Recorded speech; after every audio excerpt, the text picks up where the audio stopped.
interesting, okay? And let me tell you why.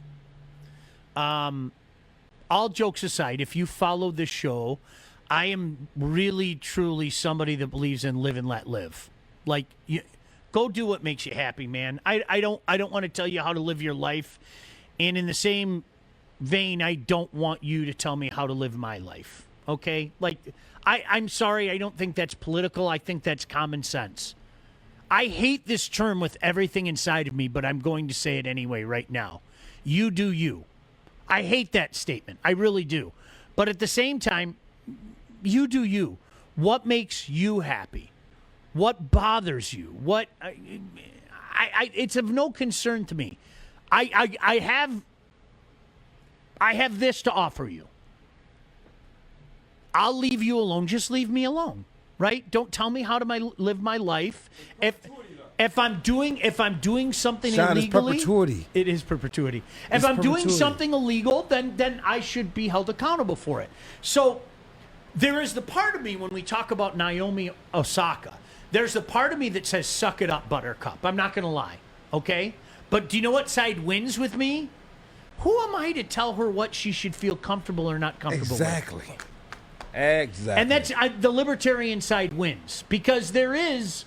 Exactly. Guess what? I have this conversation with my kids all the time. All right, I hear about these terms like anxiety, and I hear about these terms that we didn't deal with when I was a kid.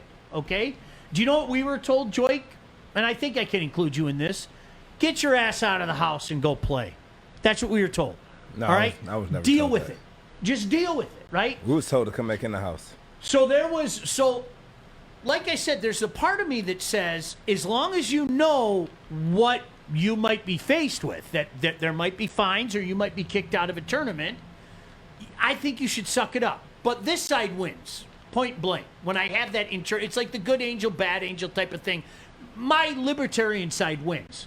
Who am I to tell her what she should and shouldn't feel comfortable about? I don't know what she's going through.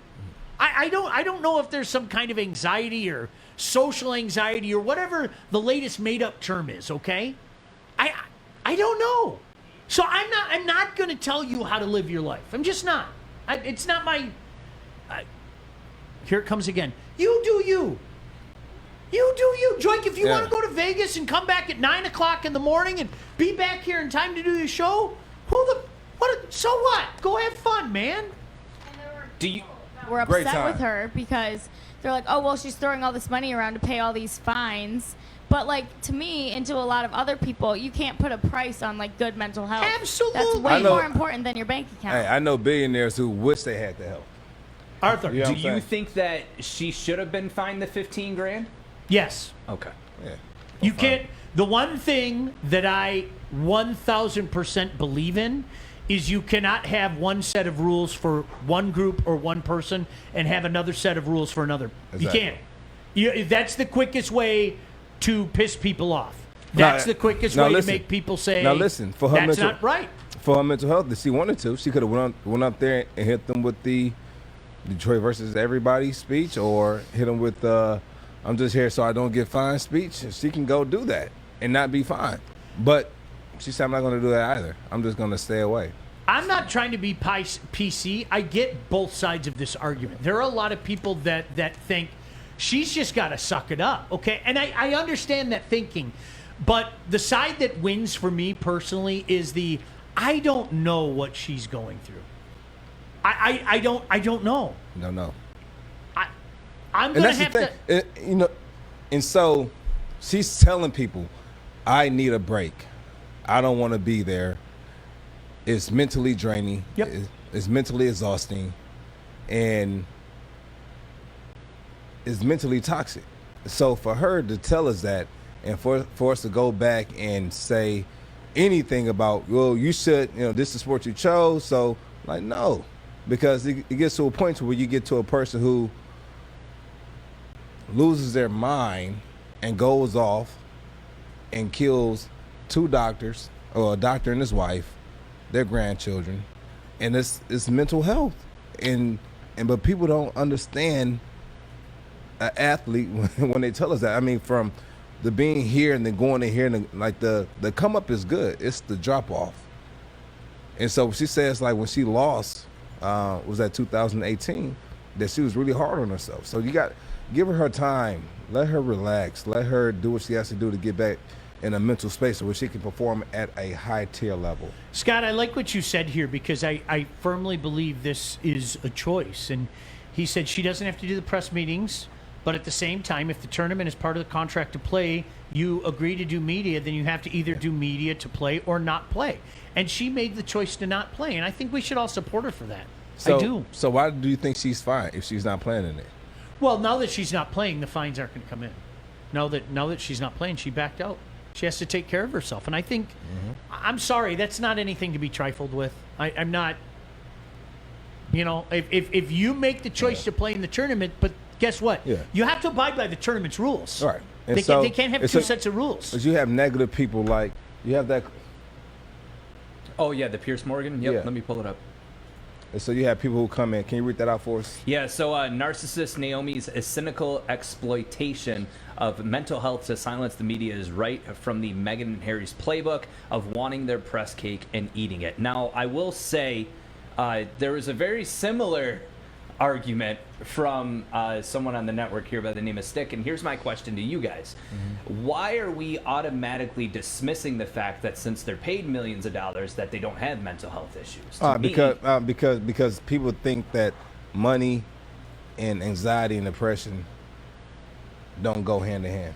no, Which is ridiculous because we've seen it so many times. Like Yeah. Lindsay Lohan, Britney Spears. We've seen all of them go literally insane, and they have millions of dollars. Yeah, so that doesn't mean that's just you having that type of money can also bring on more anxiety and more depression. But Stick's whole argument was, Stick never well, had this- anxiety before. I Yeah, understand. yeah. But I'm not backing him right now. That is not what I'm doing. Let me Yeah. make that very, very clear. His argument, though, was that this is getting her more press. But I would argue back, this isn't press. This is press that she can shut off. Oh, people are writing articles about me not going. They're not getting comments from her. She's ignoring these journalists that are doing this. Yes, he's where talking to when her she's fans. at a tournament and she sits up at a press conference, she has to have a dialogue with these people. She doesn't have to have a dialogue with these people writing these random articles about her. It's different. Good job, Kennedy. Thank you. I don't, Good job, Kennedy. do what's best for you. And And if that means you have to withdraw from a tournament, if that means you have to take a year or two off, It's withdrawing from the tournament. then take a year off. And it's also using her platform to let her fans know this is why I'm not doing it. Do you want me She's to not- read this whole statement very quickly? Can I get away with doing that, guys?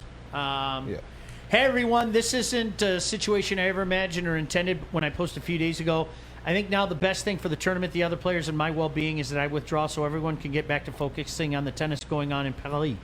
I never wanted to be a distraction, and I accept my timing was not ideal, and my message could have been clearer. More importantly, I would never trivialize mental health or use the term lightly. The truth is I have suffered long bouts of depression since the U.S. Open in 2018, and I've had a really hard time coping with that. Anyone that knows me knows I am introverted, and anyone that has seen me at tournaments will notice that I'm often wearing headphones, as that helps dull my social anxiety. Though the tennis press has always been kind to me, and I want to apologize to all the cool journalists I may have hurt, I am not a natural public speaker and get huge waves of anxiety before I speak to the world's media. I get really nervous and find it stressful to always to engage and give you the best answers I can. So here in Paris, I was already feeling vulnerable and anxious, so I thought it was better to exercise self-care and skip the press conferences. I announced it preemptively because I do feel the rules are quite outdated in parts, and I wanted to highlight that. I wrote privately to the tournament apologizing and saying that I would be more than happy to speak with them after the tournament, as the slams are intense. I'm going to take some time away from the court now, but when the time is right, I really want to work with the tour to discuss ways we can make things better for the players, press, and fans. Anyways, hope you're all doing well and staying safe. Love you guys. I'll see you when I see you. See, but that to me, what is bad about that? Like the fact that it's like, all right, well, let's find another person that we could get up to take her place. And it's like, you're ignoring the message. You're ignoring. If you've never dealt with anxiety, I can't explain to you the amount of anxiety. And I'm not trying to be like, look at me, but I'm just saying, I wish that I could not have anxiety and not have stress. Do you know the one thing that she said? And I'm going to tell you guys this, and you're all going to laugh at me, okay? But people that know me will. This is what struck a chord in me. I can't relate to these new terms of today. When I know, and I'm not making light of them. But when I hear all these new terms like social anxiety and I can't relate. Sorry, I don't know what to tell you. So I'll give you a perfect example. You have one of the, at the time, probably one of the biggest R&B artists, Summer Walker. You know Summer Walker? Kenny, you know Summer Walker? Sorry, say that again. You know Summer Walker? Oh, yeah. That second round draft pick out of Kentucky? No. No, I said R&B artist. But no, she had a tour where every venue was sold out, but she cut off probably about the last 35 of her last 45 concerts because of social anxiety. And it's just, is the money worth it?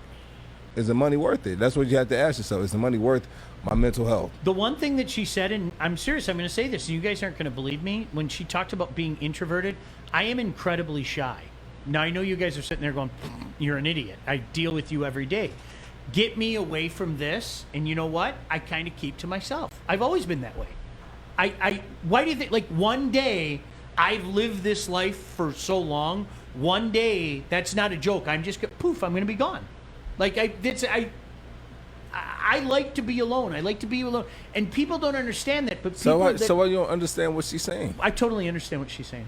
Okay. I do. You just don't understand the social anxiety. I don't understand that crap. When you bring up those terms like that, it's just, that's why I said there are two sides to me. There's the suck it up, buttercup, you have to do it. But there's the side of me that is winning that says, who am I to question her? You know what it is? It's do the what makes you feel comfortable. It's a sucker up. Buttercups when it comes to I have an ache in my leg. Yeah. I have an ache in my shoulder. Shake it off. Yeah, shake it off. But put some dirt on it. Yeah. But anything dealing with your mental. No, I'm with you. I've had instances to where athletes or, even rock stars and everything have canceled due to mental stress or do whatever the case is. I think what we need to do as a society, though, is realize that we are all people. I don't know what Joike's been through in his life. I don't know what you've been through in your life. I know Fish has had the best life ever, and I wish I was him. But regardless, I think just because they're paid millions of dollars, they should be able to turn down media opportunities. They really should. It's not that simple because at the same time, understand that this is a business, right? And I get that. Hold up. This is a business, and in order for the business to grow, you have to get it out to the public. And sometimes the best way to put it out to the public is through the people that are playing in the sport because that's who the people want to hear from. And I get that. So then you have to find some type of medium to where, listen, you guys have to do this amount of media a year, and then that's it. Like a certain amount. You can pick and choose which games you want, and if you pick them at the beginning of the season, regardless of if you don't want to do it or not, these are the games you have to do. Now, is that the current policy in the NFL? No, you have to do every game. They call on you, got to do it. Yeah, but see, to me, let's put it this way. I'll give you an example. After the game, Sean and the other beat writers and the other reporters, they come up to the locker room. We have about 5 to 10 minutes after the game when the whole team gets into the locker room before the media is allowed to come in. Guys are racing to the locker room to be the first one to the locker room so they can get their shoulder pads and stuff off before coach comes in. And some guys are even able to get their shoulder pads and pads off, hop in the shower really quick, and then be out of the shower before the coach starts to speak to the team. True story. And then after that happens, we break it down, and all you have to do is put on your clothes, which is going to take you 2 to 3 minutes, and then you're out the door before they even let the reporters in. And so when the reporters come in, sometimes there can be 5 to 10 guys in the locker room, and these 5 to 10 guys might not have played in the game, so they don't want to talk to them. So it's you have to be able to find a medium to where you're taking care of your players, but at the same time you're helping to grow the business. And I want to make it abundantly clear as well, and I like if you could put up that comment again. You know what? For a long time, my generation in particular, and I think maybe Joike's, there was a stigma about mental health, and it was something that you didn't talk about, and you were supposed to be ashamed about. And you do whatever's best for you. Period, end of story. I'm not going to tell you how to live. I'm not going to tell you what you should do. I'm not going to tell you how you should spend your money. I want you to be as healthy as possible as a human being, and that goes for everybody. For sure. It's not asking too much, man.